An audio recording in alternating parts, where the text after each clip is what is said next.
Delve into Jamaica's climate policy challenges amidst escalating hurricane threats. There's a number of things that really need to get addressed as it relates to the passage of Beryl, and I think it's wise to get on that early because there's a lot of ground to cover today. Okay, all right. Well, let me just say to people that the story behind Beryl is not told exclusively as a result of the hurricane damage to Jamaica. There's a backstory to it. Our prime minister has been heralded as the poster child for climate change by several international organizations. Hey, President, big up yourself. Yeah. Big up. Yeah, I'm glad you come. Just like Beryl now. Let's go on Beryl. So awesome. So what happened is that there was a United Nations climate change conference, COP28. I've actually attended, I think, 2 of these conferences. One in South Africa, and I think one was I remember where. It's a while back, right? But this one was in Dubai from November 30th to December 12th. And who attended? Not the prime minister, not the poster child for climate change. You know who attended? Minister of Tourism, Ed Bartlett, Minister of Finance, Dr. Nigel, and Senator Matthew Samuda, Minister with portfolio in the Ministry of Economic Growth and Job Creation. I don't know why he was there, because so far he's proven to be useless when it comes to the water situation in Jamaica. And I don't know if he's a climate change person, but if he is, it's a poor selection. But then it's consistent. The Jamaican government has consistently put the wrong people in certain positions, certain key positions. Now, at this conference, a gentleman by the name of Simon Steele from Grenada, he's the executive secretary of the UN Framework Convention on Change. He was telling the leaders at the time that you have to stop dawdling and start taking action to cut carbon emissions, etc.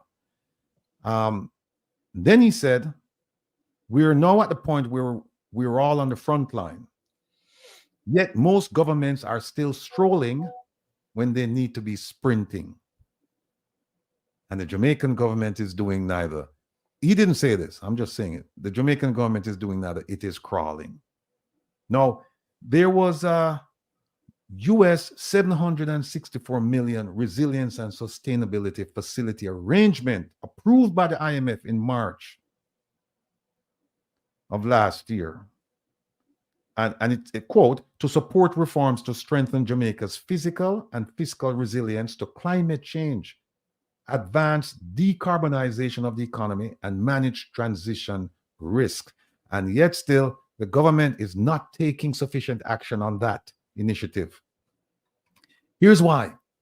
The government has no intention to borrow and miss, as a friend of mine would say, its sacrosanct public debt to GDP target, or to slow the pace of debt repayment and spend more time on climate change financing, or to tax and spend to strengthen Jamaica's resilience to climate change. So the government is so fixated on GDP to debt ratio that they're not investing in initiatives to address climate change. And as you notice, Jamaica is being hit with hurricanes on a more frequent basis. And you see, Beryl is the first time in history you have a hurricane this magnitude, this early in the hurricane season. The hurricane season started, where is it, July through November, somewhere around here, June, July through October, November. Now, Jamaica has not really set aside funding to deal with climate change.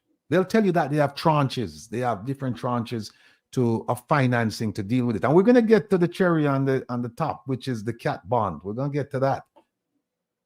What we get from both men, and I'm going through a document that a friend of mine provided. What we get from both men is constant prating about the fantastical catastrophe bond that Dr. Clarke himself claims to have fashioned with his own brilliant statistical mind. Think about that, folks. Just and keep that, because we're going to come back to that. The cat bond, here's what the Prime Minister says, that it is almost like an insurance policy that if a real serious disaster happens, we can pull on that money. That's what I'm saying. Right?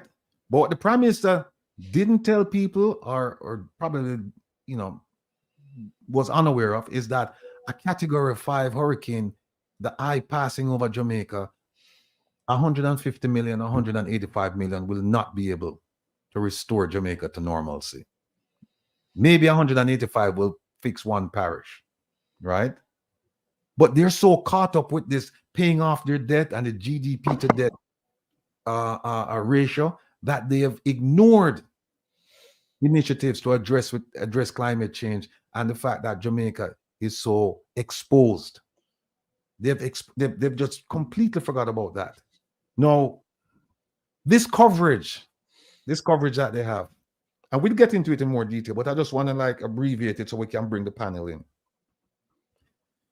In 2021, folks, Jamaica approached the World Bank and they said, hey, we'd like to have this catastrophe bond. And the US and Germany, and I believe the UK, they stepped in. Jamaica convinced them to pay the premium, or to pay most of the premium. And they said, and this is like a drug deal. You know, I've heard that when drug dealers move into a neighborhood, they don't sell drugs immediately, they give it away because the money's on the comeback. And and I'm not accusing these guys of the US and Germany and possibly the UK of being drug dealers, but the manner in which this initiative was structured is similar to what we see. So they said, look, Jamaica said, look, pay for the bond for us, or help us to pay it. So they trumped up the money and they paid the bond. Jamaica was insured in 2021 for $185 million for hurricanes. And I'm gonna tell you how Nigel got outplayed, or maybe he didn't. 185 million. So they said to Jamaica, we will pony up the money, but if you want to reinsure after the period, then you have to come up with the money. Remember now, Jamaica approached them and said, hey, we'd like to have this bond. We'd like you guys to help us to pay for it. And then they said, all right, we'll pony up some money, but then you're going to have to pay for it when the period ends if you want to continue. The period ended December 2023. It was from 2021 to 2023. We don't know if the money was paid out. I mean, I went back and look, I didn't see any hurricane event that would trigger the bond. So apparently Jamaica didn't get any money from that cat bond. In April of this year, Minister Nigel Clarke re-signed the thing. No, Jamaica have to come up with 10 point something million US dollars, because the two benefactors said we're only paying for the first go around, the first time, and then after that you're on your own. So Jamaica has to come up with it. So here's how it works. You have 15 investors. They paid the payout. They lodged that with the World Bank. Jamaica has to pay the premiums to the World Bank. If there's an event, then the World Bank will release the funds to Jamaica. So Jamaica is not in touch directly with the investors. There's a buffer, and it's the World Bank. But the World Bank have no connection to it, meaning that they're not liable for anything. They're just holding the funds, disbursing funds, investing funds, whatever it is, right? So now Jamaica didn't insure, the government of Jamaica didn't insure Jamaica for 185 million. They insured Jamaica for 150 at the rate of 10 point something million dollars per year. And the contract is going to end in 2027. Now, what is interesting is that these jackasses, they never saw it fit to insure Jamaica against earthquakes. Jamaica has had quite a few earthquakes in the last 3 years or so, and they're getting progressively more concerning. And Jamaica is not insured, at least not through the World Bank, for earthquakes, but for hurricanes. Now, here's what they did. They sat down with the minister and they said, we're going to carve Jamaica up into 19 grids. And here are the conditions for you to get that $150 million. First, it must be a named hurricane. So, you see, if you have a tropical depression, which is less fearsome, less ferocious than a hurricane, but still can cause damage, Jamaica is getting 0. Because it must be a named hurricane. They don't name tropical depressions. They just say tropical depression. That's number one. Number two, you must have a direct hit. So you see the 19 grids. And by the way, 9 of the 19 grids are in the Caribbean Sea. So the hurricane, the eye of the hurricane must go through the grids. And I think they're mentioning landfall, that it must hit Jamaica. And here is the third part of it. It must have a certain pressure. The lower the pressure in a hurricane, the more devastating it is. And they have a threshold. Beryl did not meet that threshold. In fact, Beryl was 45 miles off the coast, the southern coast of Jamaica. What we got was just the bands of rain and wind. So we have 0 to get for Beryl. And I have a whole bunch of documents here in front of me that I'll read them during the course of the program. We're paying 10 million plus, 10 million US dollars this year. And here's the key. I don't believe, and I'm open to full correction, I don't believe the learned minister, Dr. Nigel Clarke, went into that room, signed that contract, but before signing, contemplated the contract with an actuary, a statistician, and a meteorologist. You need those 3 people before you can sign a contract like this. You need them to tell you the occurrence and the frequency that a hurricane, and the likelihood that a hurricane of a certain magnitude would hit Jamaica. You need them to tell you that. I went back and I looked at hurricanes from the 1700s. Very, very few of them have hit Jamaica. The last one, I believe, was Gilbert, and that was 1988. You need professionals inside it to tell you that, wait a minute, this is a ripoff. This is a ripoff. Because guess what? The kind of hurricane that these guys have insured you against, if that hurricane hits Jamaica, $150 million is going to be a drop in the bucket. It can't help us. So that is like you're giving money away. You're giving money away. You're giving 10 million plus US dollars of taxpayers' money for something that it's unlikely you're going to collect on. So they did that. And now he gets up and he says, hey, you know what? We have triggered financing from the Caribbean, 16 point something million. The UN gave them 2 point something million. The US gave them 2 point something million. And they're saying, yeah, we're getting money. Where is the $150 million? Where? And that's why I say that, Minister, for all that you claim you have done to benefit Jamaica, this certainly was not for the benefit of Jamaica. Kevin, you have the ATI on my file. Wait there. A Beryl. I this? Like that? No. Wait there. Hold on, folks. I'll show you something when my file. Like that? Kevin, where you there? Kevin? Kevin, done with me. Oh, see ya. All right, folks. Just last week, this was Monday, right?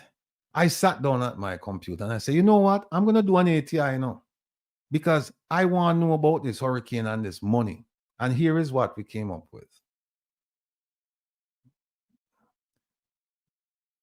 I asked them,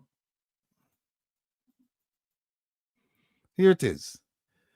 Miss Rumbold and Miss Smith, these are the two ATI people assigned to the Ministry of Finance and Public Service.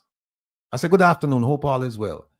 I respectfully request information under the Access to Information Act for the following two events. Event number one, in 2021, the World Bank issued a catastrophe bond that provided Jamaica with $185 million worth of coverage against hurricane damage for 3 seasons for 2021 to 2023. That's event one. Event number two, in 2024, the World Bank and the government of Jamaica renewed the 2021 bond issued in 2020.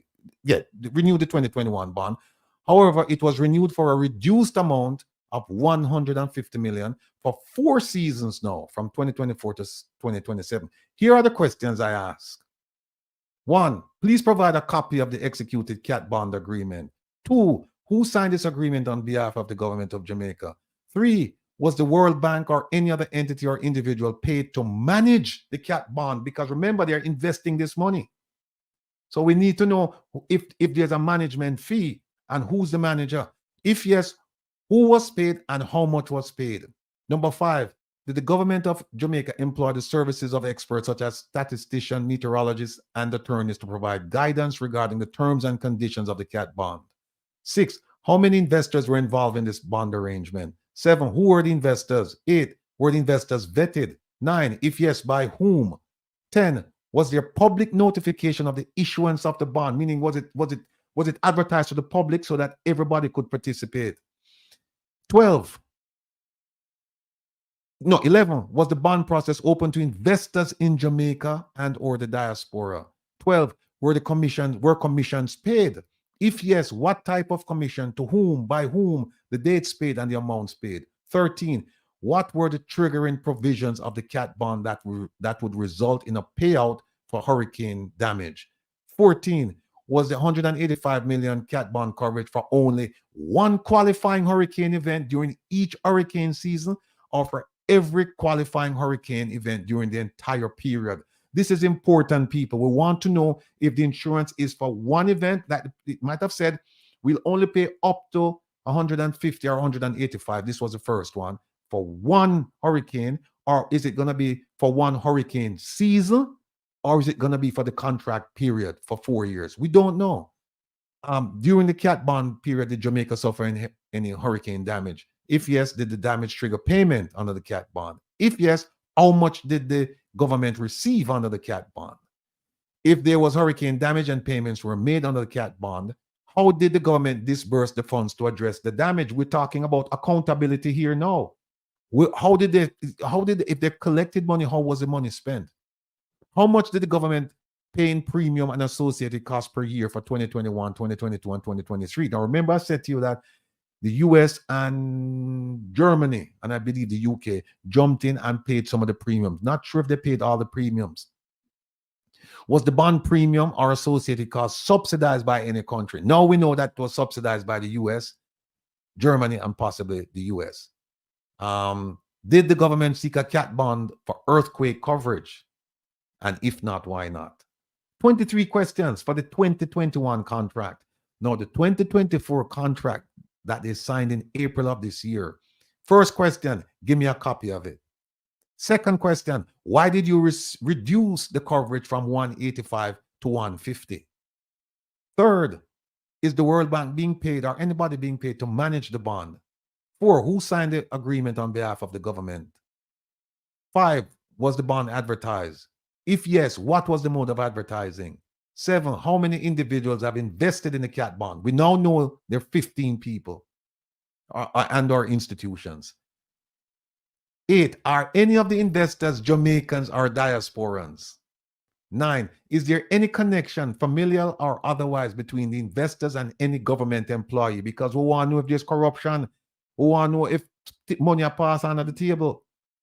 If yes, please provide information regarding the connection. 11, were the investors vetted? If yes, by whom? Again, did the government rely on the services of pertinent experts, such as an actuary should have been there, but have statistician, meteorologists, and lawyers. Was a commission paid? Yes. By whom? When? How much? What are the triggering conditions for the bond? How much is the government paying in premiums and associated costs per year? Are these premiums subsidized by a foreign government?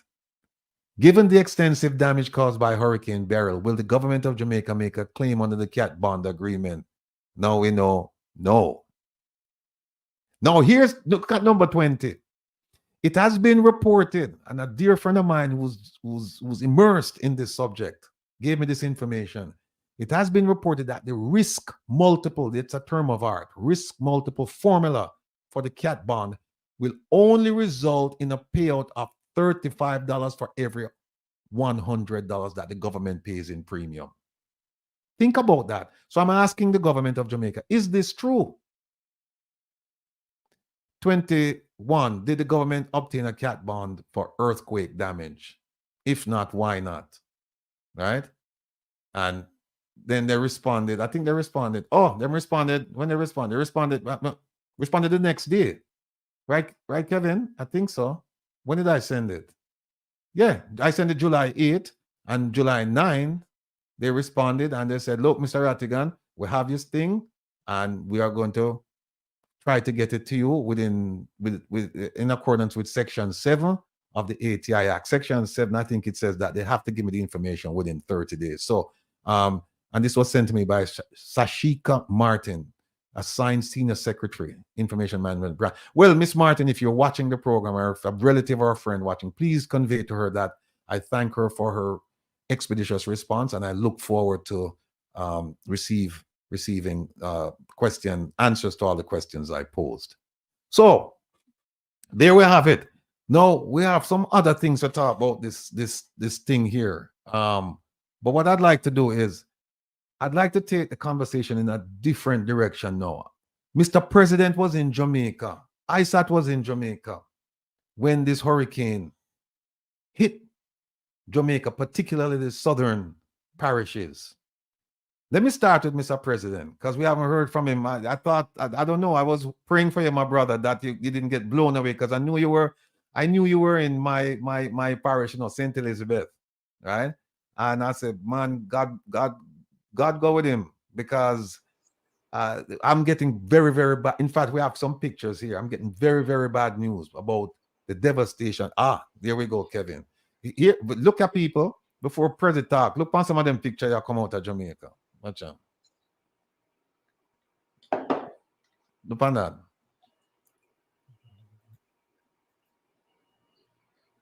Look on that, people. All right, that's one. Where is them, the Kevin? All right, 101. Let me take this off. I thought we had them all lined up, but Kevin will set them up. But that's just an example of what happened. And some of the they're right here. Oh, okay. All right, thanks. All right. You know, I can't do without Kevin, because all when him gone, him not gone. Him still appointment. I can't see, but he might show me like he must say, hey, idiot, see it over there. So all right. Look on that picture, yeah.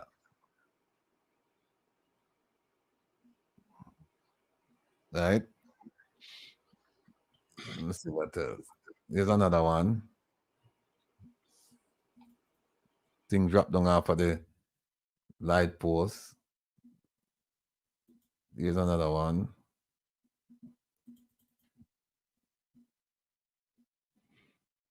Right. Hold on. Here's another one. Zinc hitch up on wire.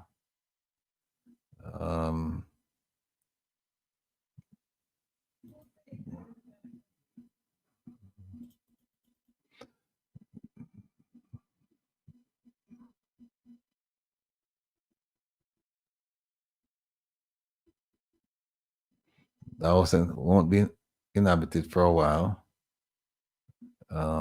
Concerning the statistics, we have two types of statistics. Statistics is in two parts. We have the descriptive and we have the inferential.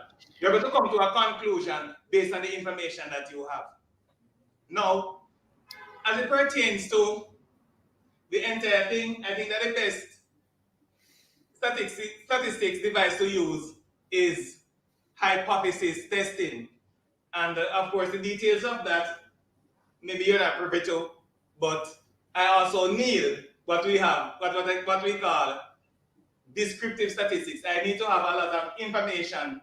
I heard Mr. Rattigan giving some information, but the information has to be a lot more organized than that in order for me to demonstrate the what we would say now, the wisdom or lack of it in the, what is it again, Mr. Rattigan? I mean, the hurricane you're talking about? Yeah. No, the cat. Oh, yeah, the cat bond. Yeah. The cat bond, right? The cat bond. Well, if I'm able to get that information, might be that I'm not able to get enough information. But if I'm able to get that information, I'll send you the stuff. yes, right. Then I will take a look at it and I will do my hypothesis testing. And I heard somebody saying something about the left tail. Right, something to say about left tail. That is also something that is involved in hypothesis testing. And we're going to show that, well, usually the person who is doing the hypothesis testing will, of course, make a claim. For example, I'm going to say, well, it is quite unlikely that a hurricane will hit Jamaica meeting all of these requirements. When we say unlikely, we don't mean impossible. Right? So, yes, it is possible, but what we say it is improbable. The chance of it happening is very low. Now, I need to just look at the specifics. The hurricane passed, the average hurricane passed about 40 plus miles from Jamaica. South of Jamaica, yes. South of Jamaica. And we can just look at a simple thing. Look at how wide Jamaica is. You know, I don't have that information stored in my head right now. But if it is 40 miles wide, that the 40 plus miles that the hurricane passed Jamaica, I am almost sure that that is pretty much more than half of the width, or close to the half of the width of Jamaica. But what I'm saying is that because of the relative sizes, the chance of Jamaica getting a direct hit, which is what they expect, a direct hit from a hurricane is very low. And you can take a look at the number of hurricanes that came close to Jamaica in the last century and how many actually had a direct hit. Do not forget that the one that we just had did not have a direct hit on Jamaica. So if we look at that and the other requirements, then we'll realize, as a matter of fact, someone was saying that the Hurricane Gilbert was approximately bordering on category 3 or 4. And Gilbert did such a devastating job on Jamaica. But what the requirements state is that it should be about category 4 or 5. Which of course there's a very, very slim chance of that happening. And not only that, but if a hurricane with a direct hit on Jamaica is either category 4 or 5, then the devastation, I don't think that the value that we are insured for will cover or go close to the damage that we will incur. Now there's also another calculation that, given the chance, well, we'll take a look at that, not tonight. Another one is that when you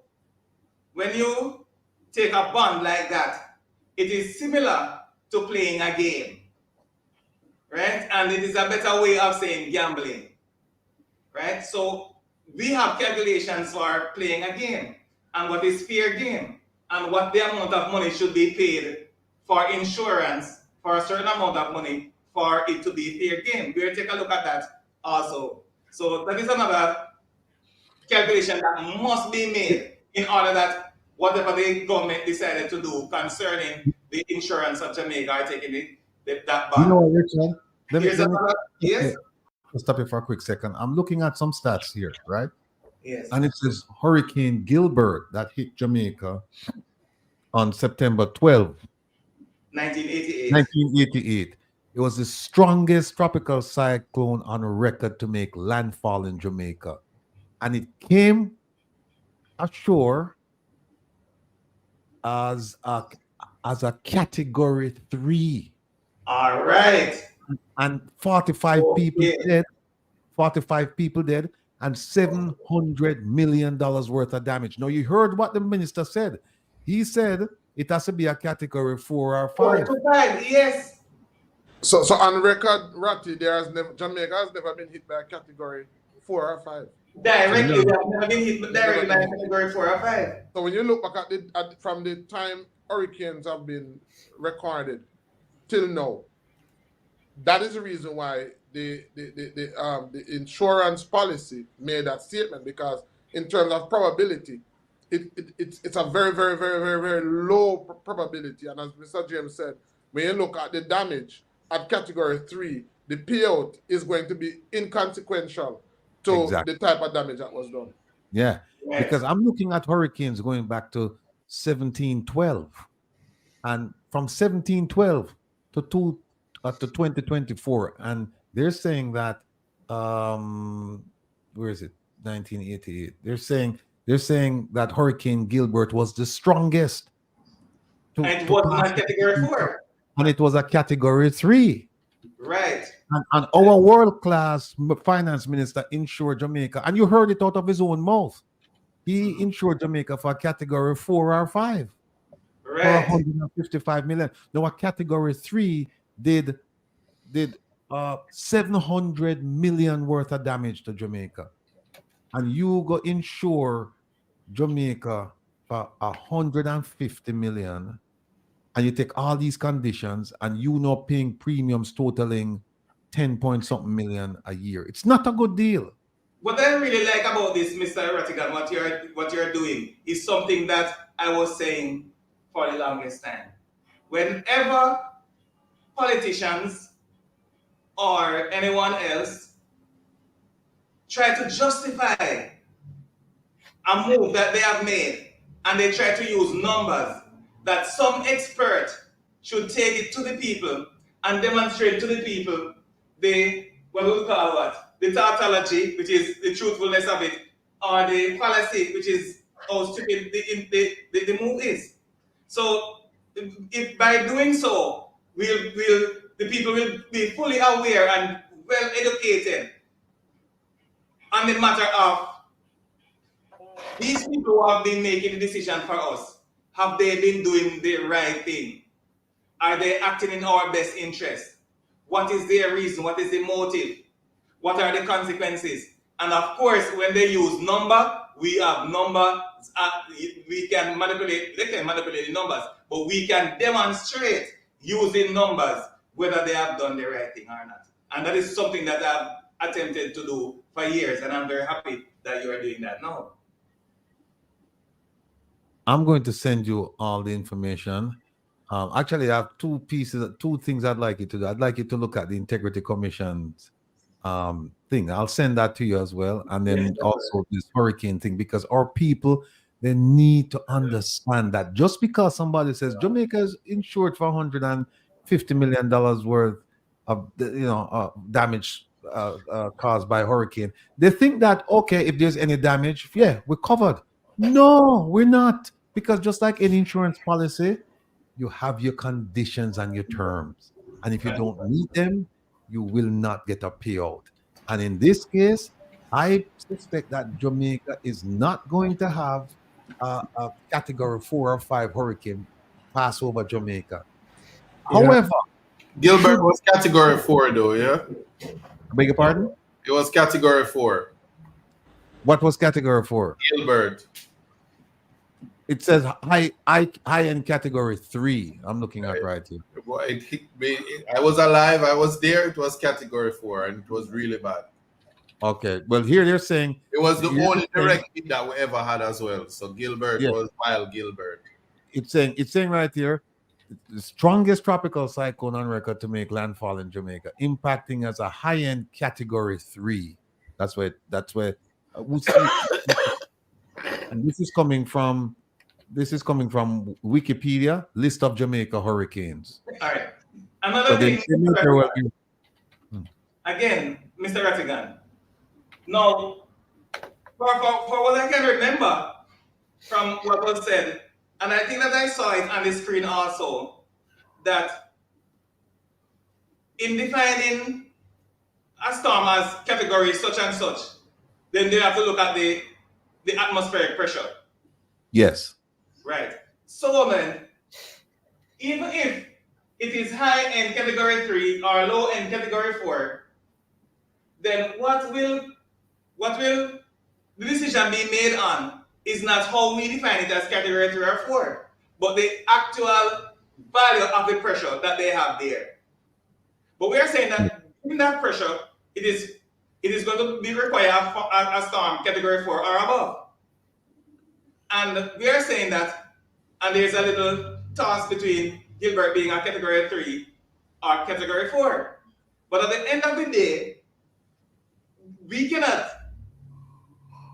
make a claim based on what category hurricane it is. We have to make a claim with the, by making use of the actual value of the pressure that is given to us. And of course, I'm sure that if we look at that value of pressure that is given to us, I think that the lowest category is Category 3, and I think that is not going to be low Category 3. I think it's going to be very high if it is even in Category 3. So that is something that we need to also, as a matter of fact, take a second look at. We have some corrections here. We have some corrections in the chat. People are saying that, and several people have said it, Gilbert made landfall as a Category 3, but increased to a Category 4. When it left Jamaica, it was a 4, but when it arrived, it was a 3. Okay. So that's why the stats say it was a high-end Category 3. Okay. But be that as it may, somebody else put in the chat here. I just love my people in the chat now, because they keep we honest and keep we informed. Yes, that's excellent. Yeah, somebody said that the minister said that. Said the minister said something that it have to be like a 4, a high 4, or a 5, something like that. I don't see it here. But in an event, the damage that going cause 150 million. It better them take the money and do emergency preparedness. Buy things and pre-position them across the island, or spend the money on education, or spend the money on something else. But give them the money, This money is not given. Mr. Rattigan, also they could put it in a special fund, a fund just for hurricanes and for natural disasters. Something similar to like that what they did for CCJ, in a sense. Put it in there and let it go accrue. Even if it means you have to borrow a massive money from a multilateral, put it in that special fund. Nobody touches it.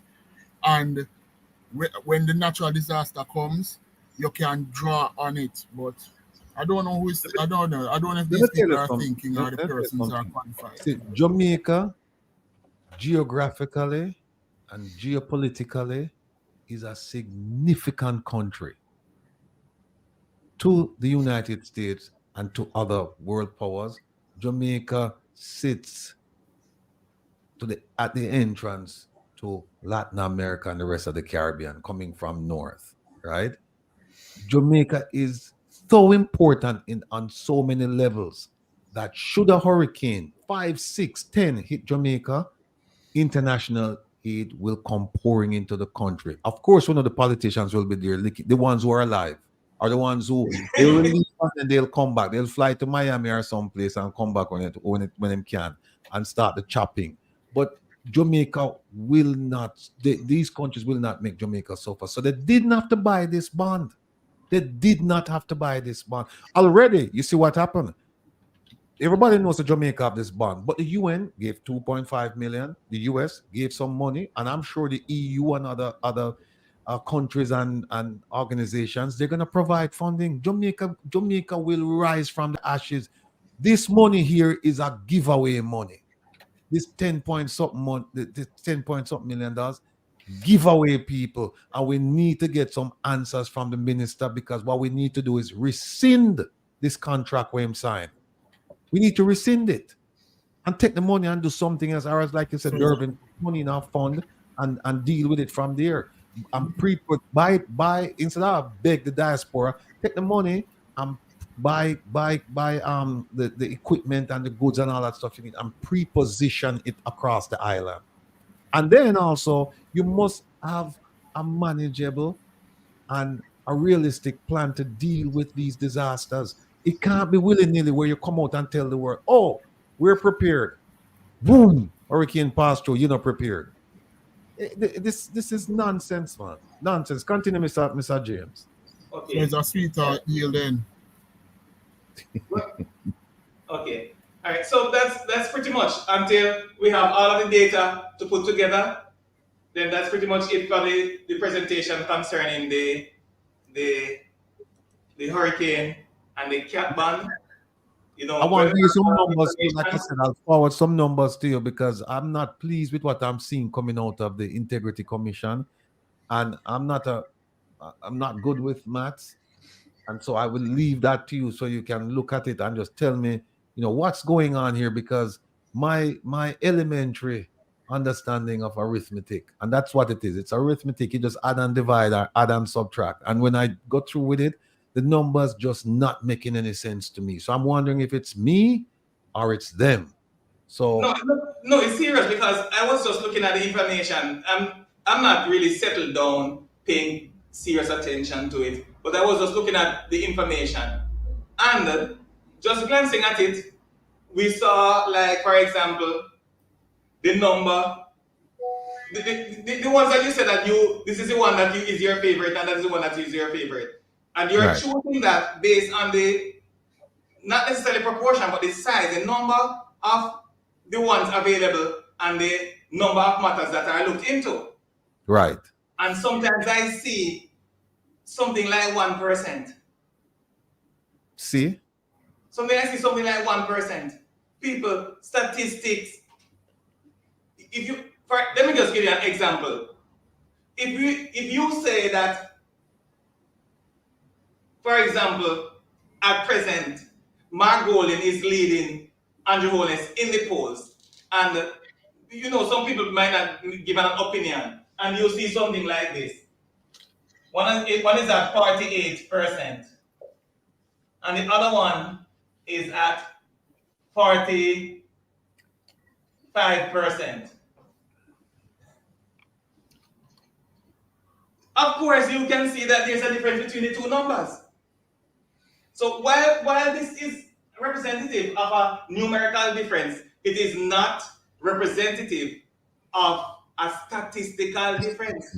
Okay. Statistically, this is what you call a statistical deadheat, because what is acceptable is a margin of error of 5%. So the person is not ahead of the person by 5%. You cannot say that the person is really ahead, because the difference of less than 5% may be because of sampling inefficiencies or something.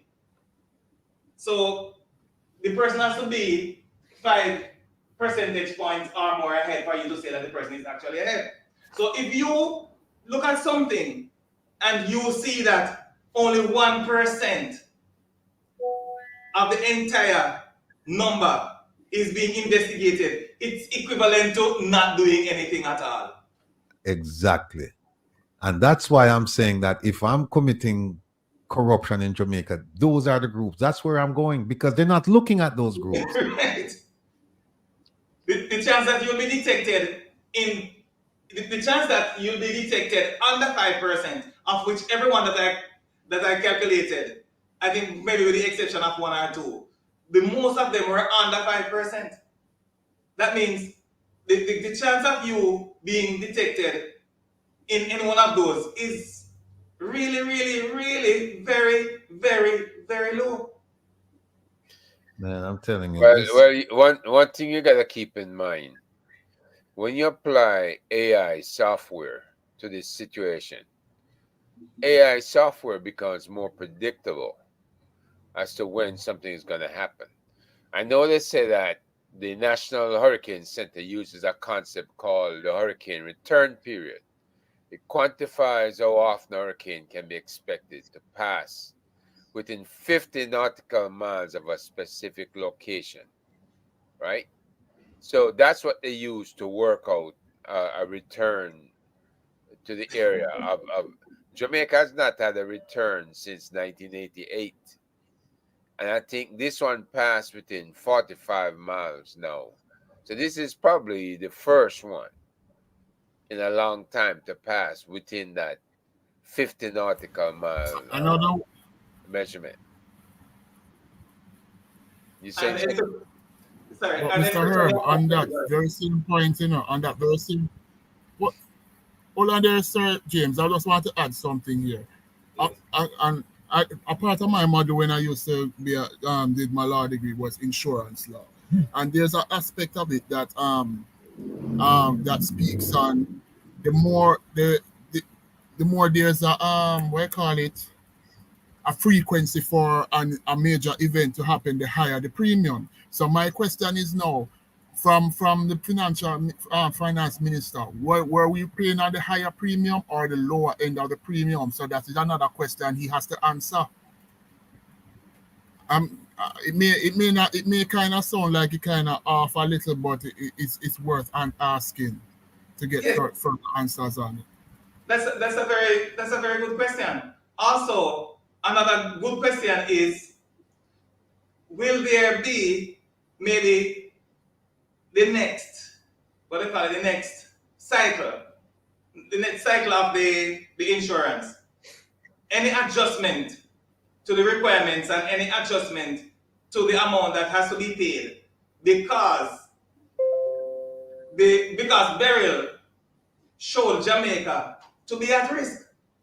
Yeah. And if you're saying that you're talking about insurance, and of course you are more qualified to guide me on this. That if Jamaica is at risk, there must be an adjustment in the next cycle. They're not going to treat it the exact same way.